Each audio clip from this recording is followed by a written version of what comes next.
Ketogenic fuels are only going to be, they're going to be ketogenic in so much really as our metabolic state. Even though I have a highly ketogenic fuel, if I'm not in a ketogenic state, then I'm not converting the fats in the burger over to ketone.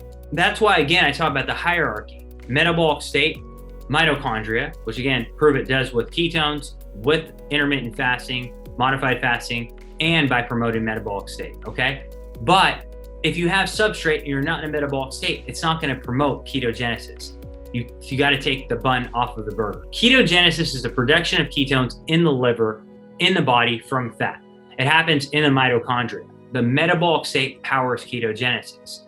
If you're not in a metabolic state and you eat a burger with a bun on it, you're going to gain a bunch of fat. If you are in a metabolic state and you promote ketogenesis, you're gonna be leaner because of the metabolic state. Pruvit's also provided endogenous fuels like MCT. Now, MCTs are medium chain triglycerides. They're fats that are anywhere from 6 to 12 length. Some people say 6 to 10. And so because they're shorter, they get burned really fast. And when you burn fat really fast, you form ketones. Also, keto cream is high in MCTs. Same thing, it's MCTs, medium chain triglycerides, because they're shorter than normal fats, which are 20 chains of carbons or longer. You burn them up really fast, you produce ketones.